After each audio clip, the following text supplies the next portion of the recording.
I'm R.G. Absher with the Wilkes Surry Chapter of the Overmountain Victory Trail Association. The next demonstration will be Katiey Swaim and Leanne Mitchell, who will be talking and demonstrating Colonial Games of the 18th century. I'm Leanne Mitchell. And I'm Katiey Swaim. And today we would like to introduce you all to a few of the Colonial Kids games.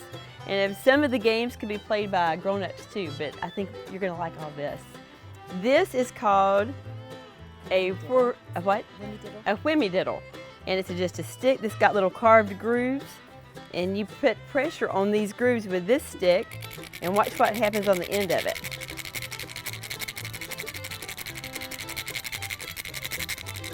And you have to practice quite a bit. I'm not as good. But how would you like to have this for a fan in your house?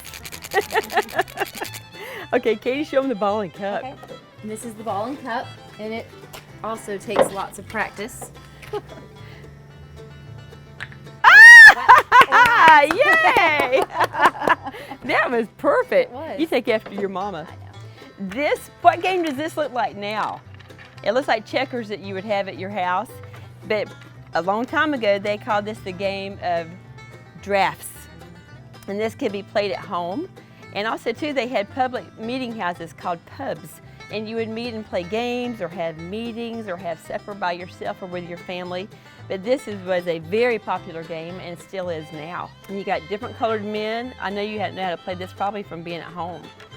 But you set up your game pieces and then your player on your opposite does the same and you try to jump over the different colored men and get as many of their opposing men as possible, and that would be the winner. Okay, you would do the box. This is a game called Shut the Box, which was a really neat way to teach kids mathematics and their numbers. But what you would do is you would roll the dice. What are your dice made out of? And the dice back then were made out of, they could be made out of wood or bone, or sometimes during the Revolutionary War period, they were actually made from lead musket balls. But the object of the game is to roll the dice. I rolled a 7, so of course you could put down the 7, or any combination of numbers to make the 7, like 4 and 3.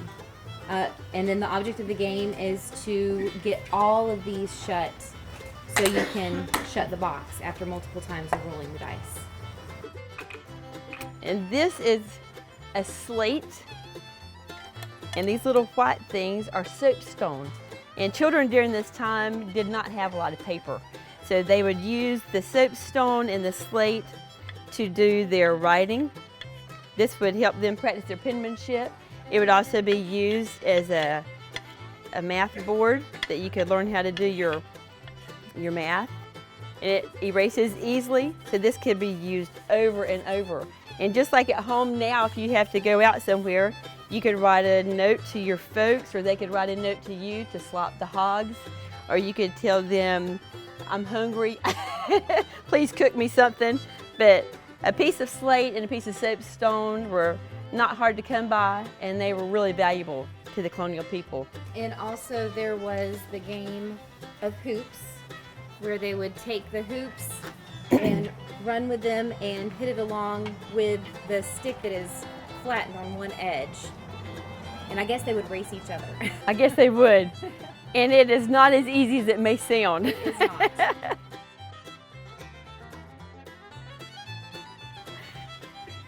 And this is called a water whistle. It's made out of glass, and if you'll look, it looks just like a whistle. It's got little carved edges with a hole in the top of the bird's head and a hole at the very end. And the story is, Benjamin Franklin saved up all the money he had earned as a little child and bought one. And he said it gave him so much joy that it was worth every bit that he paid for it. You fill it with water and you blow. But that still is fun, so I can see why he would have not had a sadness about having spent his money. Katiey, can you do the little man? Yeah. Okay, ready?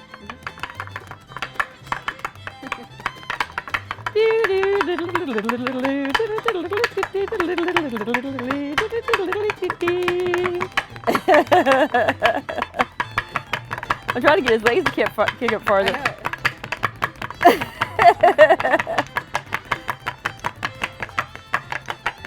There you go, take a bow. Yep.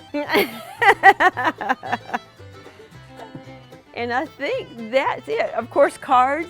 And what you'll notice about this deck of cards is it's plain. And then on the side that has your number, we would be used to having a 2 on this card. That they had to look at the cards and glance and see their numbers instantly. These would have been your face cards, so you'd have to recognize a queen from a jack from a king. And you had to count that one really fast. I haven't even done that one yet, but that's a 10. But anyway, the cards are a little bit different nowadays, but cards have been around for a long time and they're still fun. And I think that's it. Is that good?